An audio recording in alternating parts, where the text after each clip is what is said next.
Well, good evening, everyone. You're listening to Red Pill 78. I am the corruption detector, and this is your Red Pill News. Hope everyone's having a lovely day and that you had a wonderful Easter as well.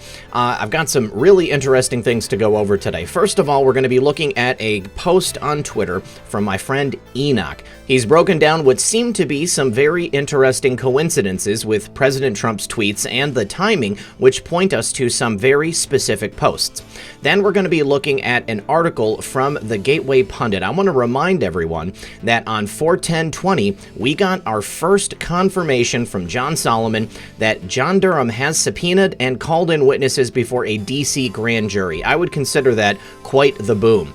Then also we've got an article from the Daily Caller, which tells us that the FBI received evidence of Russian disinformation in the Steele dossier, and they chose to ignore it. We're also going to be talking about a new lawsuit President Trump and his campaign have filed against a TV station over manipulated audio that they put together in an ad against him regarding CV-19. And finally, we're also going to be discussing the latest celebrity to test positive for CV-19. Trust me, you're not going to want to miss it. Please, everyone, do sit back, relax, grab your popcorn, and we'll be right back after a brief word from our sponsor.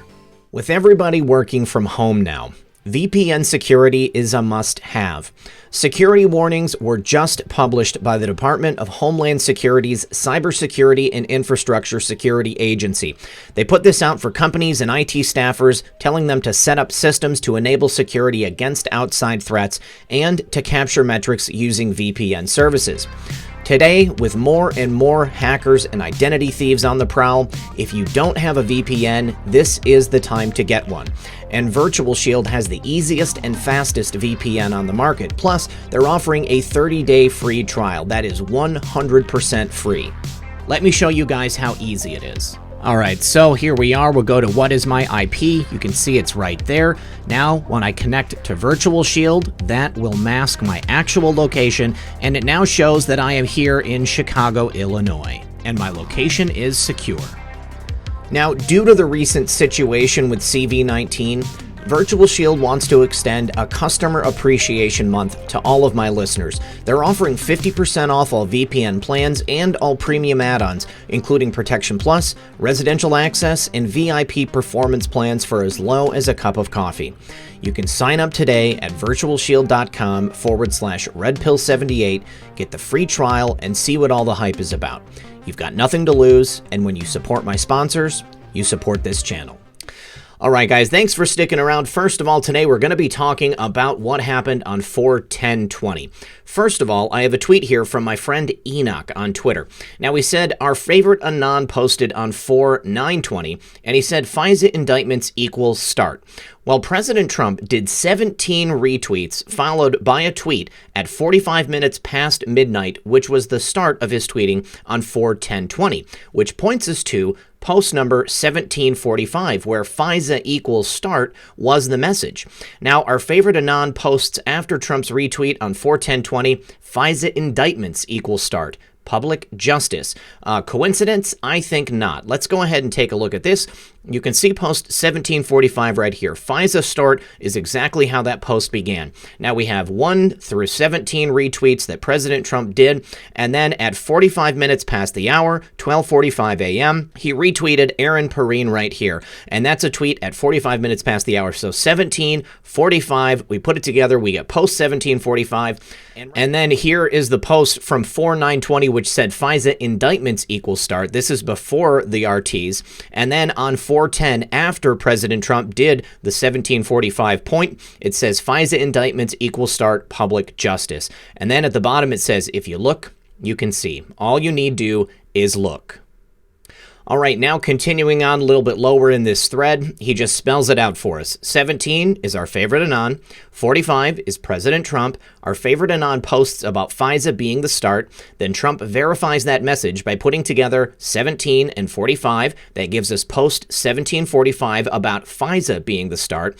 And then our favorite Anon confirms with another post about FISA being the start. To me, it's actually quite genius, and I would have to agree with you here, Enoch. Excellent thing putting this together. And then I also want to say that he gave a hat tip to Blazerator for pointing out the post 1745 to him. I think it all makes a lot of sense, and I do believe that this is just another little message given to us to let us know that everything is happening directly on time. Now, let's see what else happened on 4/10/20. And that was this right here, the huge drop of information from John Solomon. He said that John Durham has subpoenaed and called in witnesses before a D.C. grand jury. There's no way that that would be happening unless what we're hoping for is taking place right now. An actual investigation with the necessary legal and judicial tools to take care of the problem in Washington, D.C. and fully drain the swamp, punishing the people in this country who tried to remove President Trump through an illegal coup and who tried to stop him from getting into office in the first place regardless. Now, U.S. Attorney Bill Barr appointed John Durham from Connecticut last May to investigate everything about Spygate, the origins, and now to where we are today. Now, John Solomon gave this information to Sean Hannity on Friday's podcast that he knows of a few witnesses who have appeared before this D.C. grand jury. He told Hannity that he believes Durham's charges will start with Kevin Kleinsmith. That's the lawyer who fraudulently changed a document to deceive the FISA court. And Sean Hannity asked, what about all the people that signed the FISA applications knowing that none of it was verified?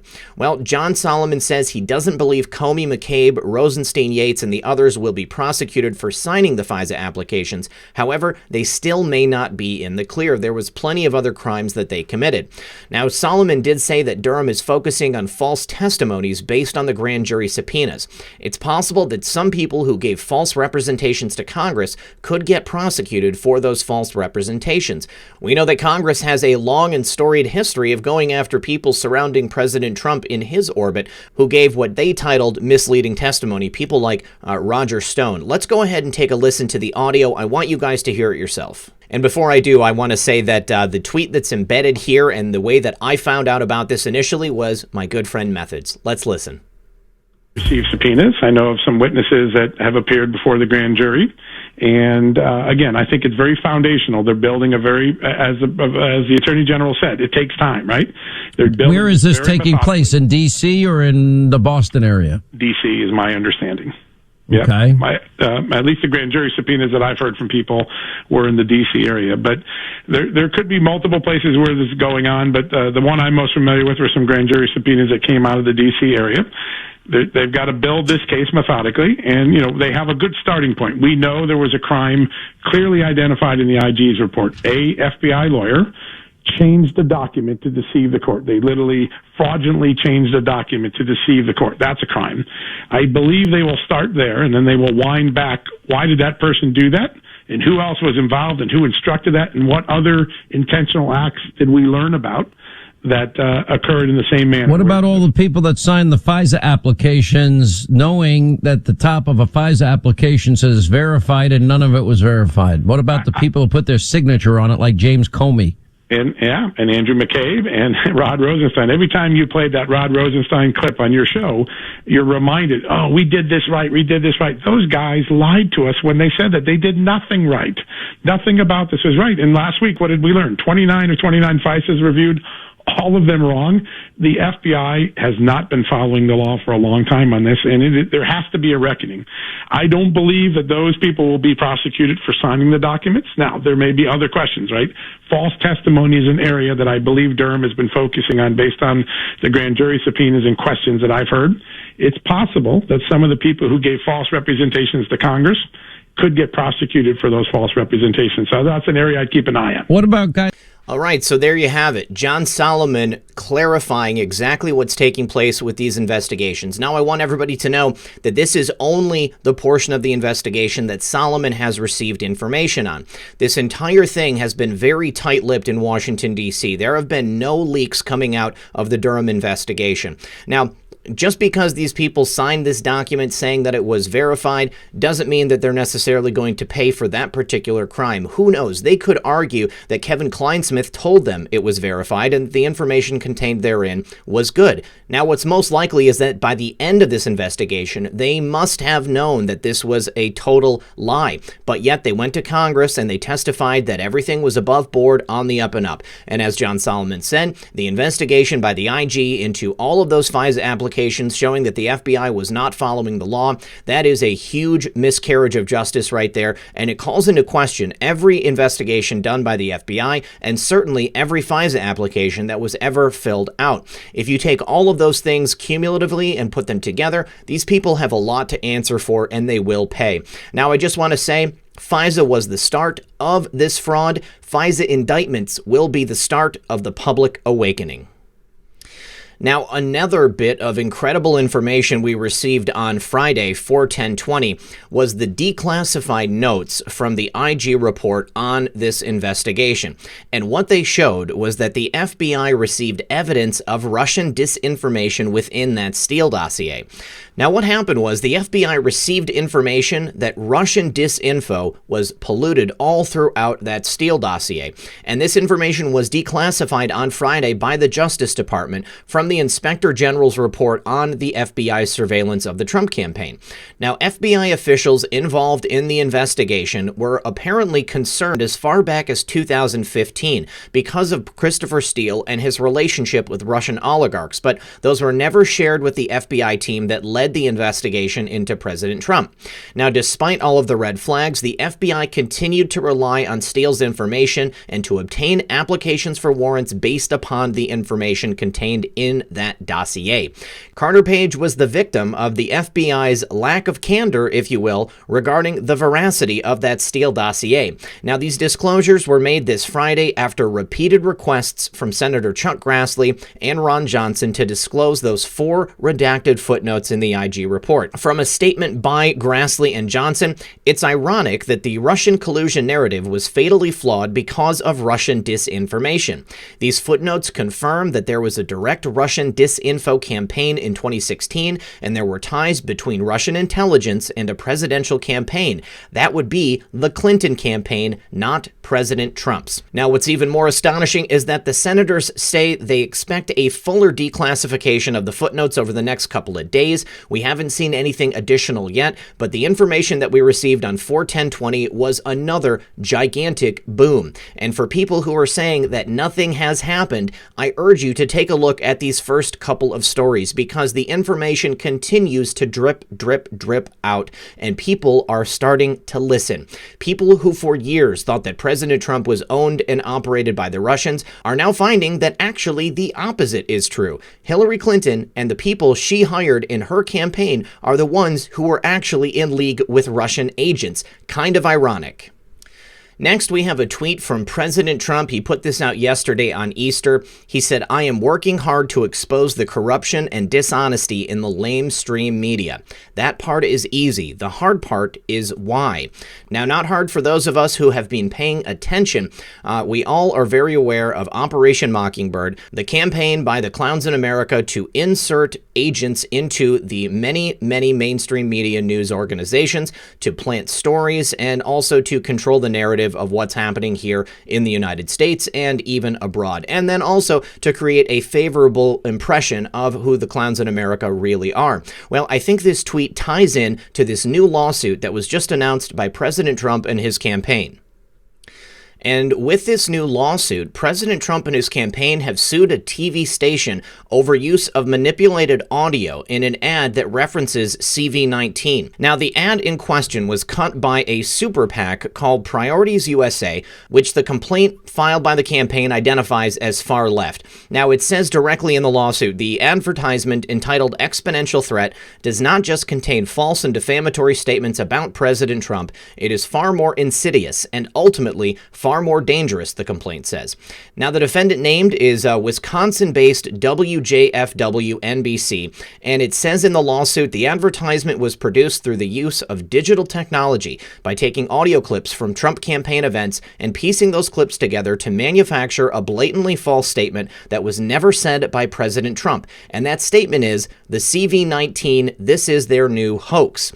Furthermore, in the complaint, the campaign alleges the deceitful alteration of the audio made it seem as though the word "this" uttered by President Trump referred to CV-19 itself, while it instead refers directly to the Democrats' politicization of the pandemic.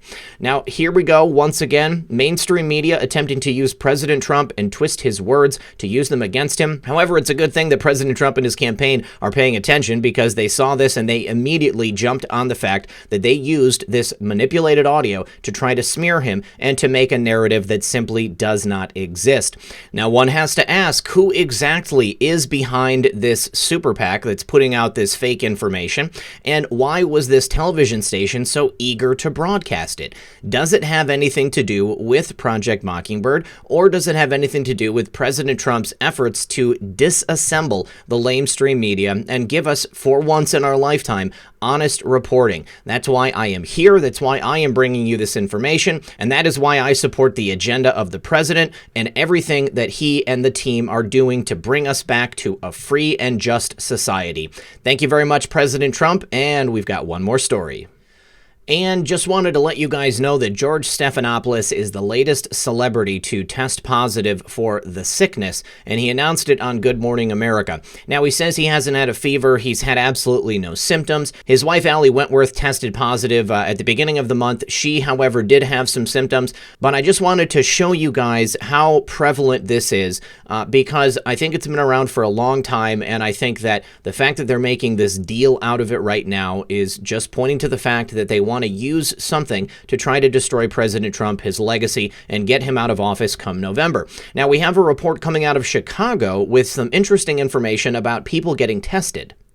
And the information coming out of this testing in Chicago is that 30 to 50% of patients are testing positive for the antibodies in their system. That means they've already contracted and gotten rid of the sickness itself. They are fine. They are healthy. This means that they've already had the virus and are likely immune to it. And the amount of time that it's been moving around is absolutely unknown.